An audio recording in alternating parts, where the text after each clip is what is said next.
Be careful what you aim at, right? What you aim at determines the way the world manifests itself to you.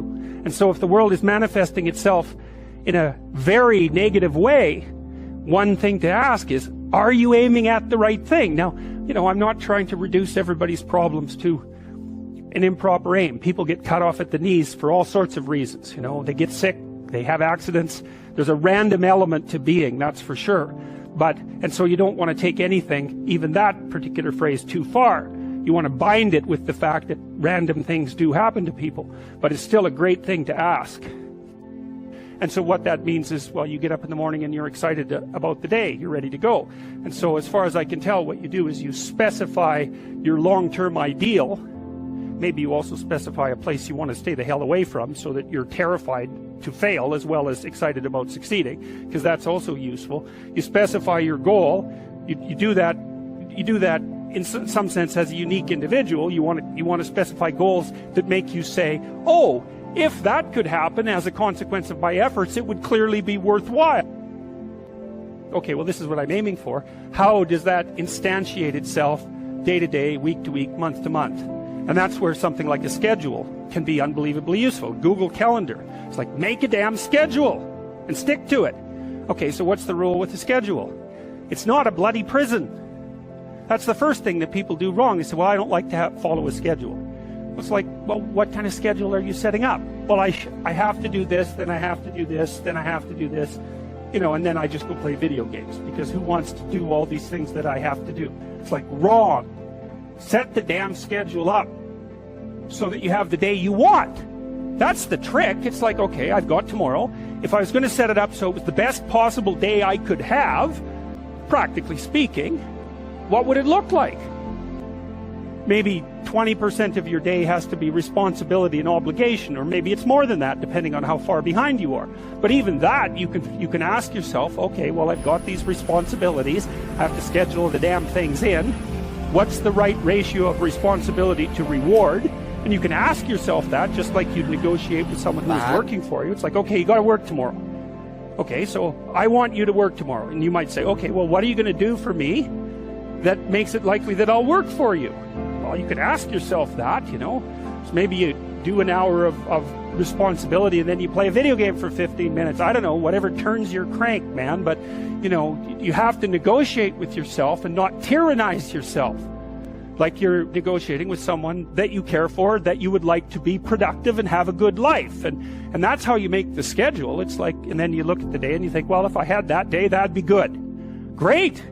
And you're useless and horrible, so you'll probably only hit it with about 70% accuracy, but that beats the hell out of 0, right? And if you hit it even with 50% accuracy, another rule is, well, aim for 51% the next week, or 50.5% for God's sake, or because you're going to hit that position where things start to loop back positively and spiral you upward. And so that's one way that you can work on your conscientiousness, is plan a life you'd like to have.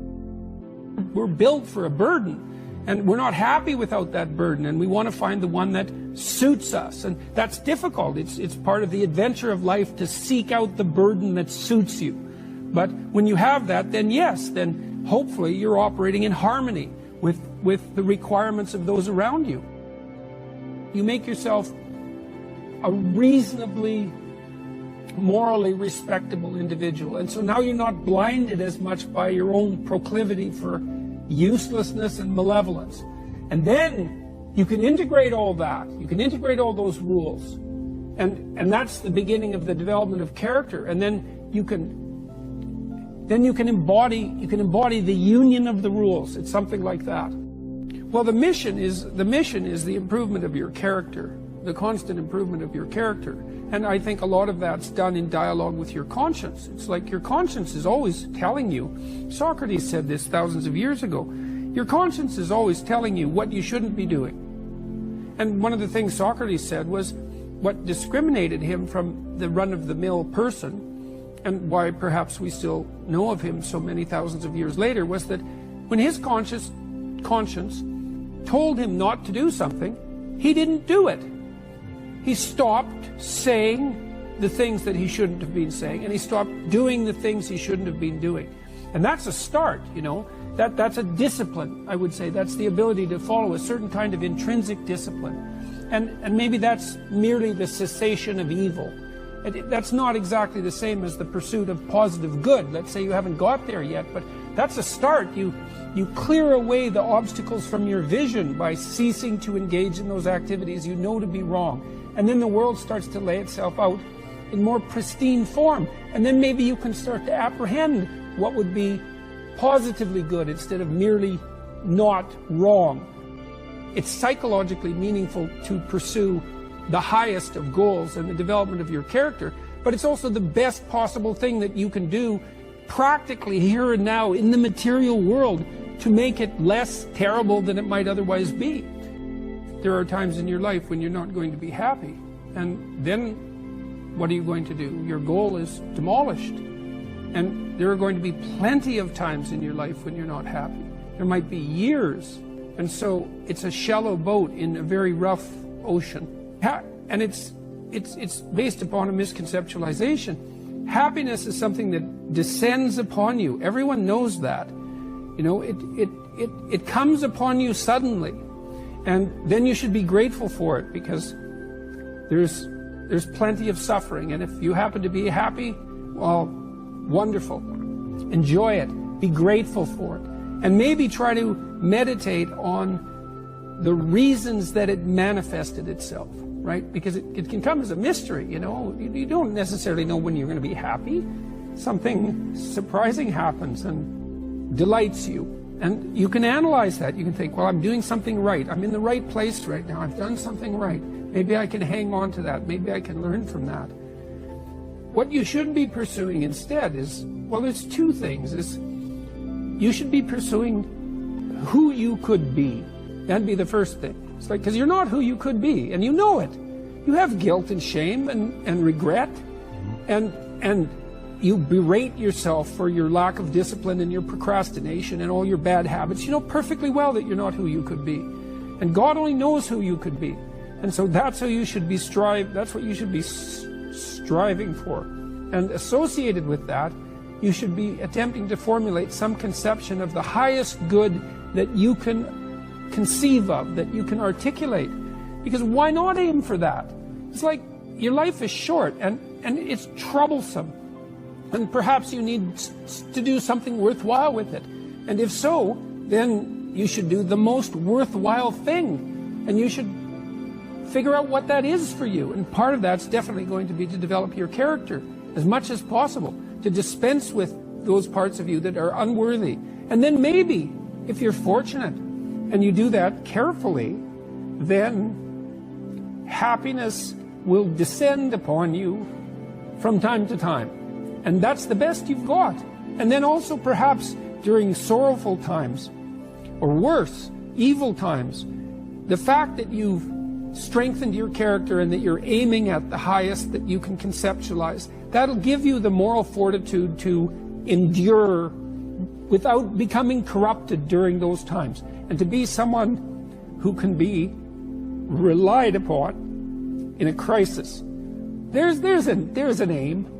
You know, one of the things I've told my audience is, the young guys take to this a lot. I said, you should be the strongest person at your father's funeral, right? Well, that's something to aim for. It's a transition, a generational transition, and it means that, well, all the people around you are suffering because of their loss. They have someone to turn to who can illustrate by their behavior that the force of character is sufficient to move you beyond the catastrophe. And you need that. And that's a great thing to hypothesize as your aim. And happiness just evaporates as irrelevant in light of that sort of conceptualization.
Chẳng thể quên khi cơn mưa đêm lại về.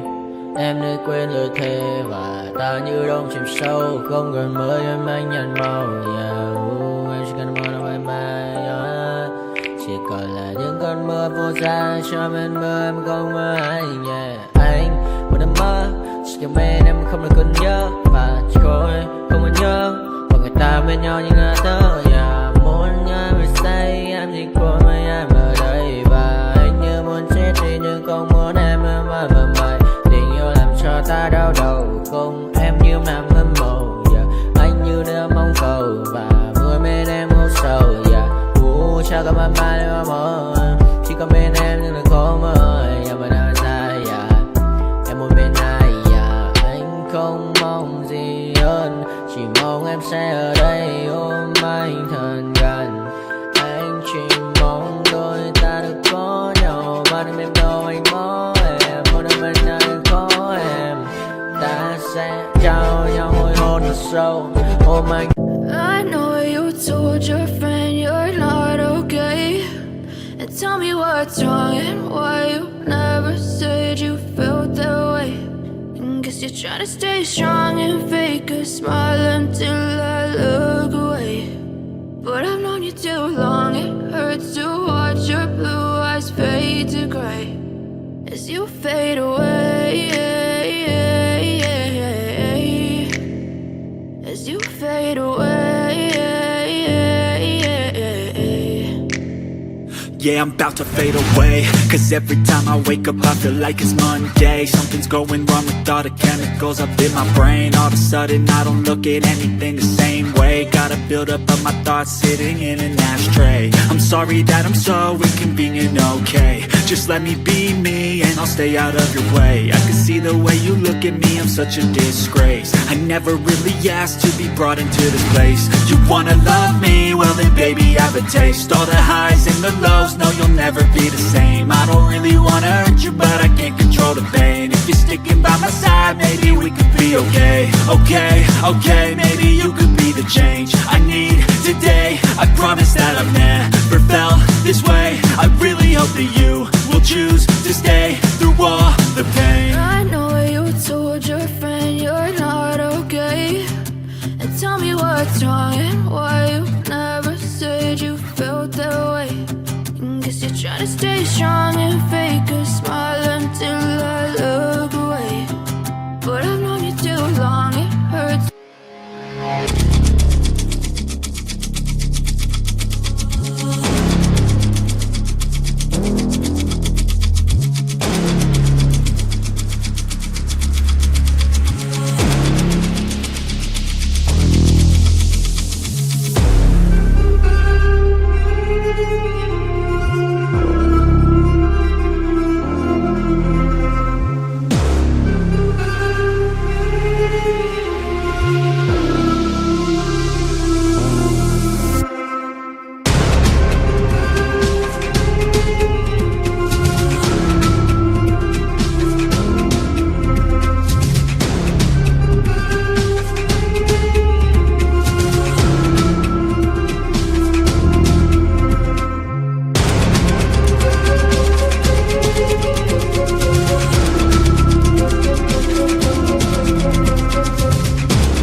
We'll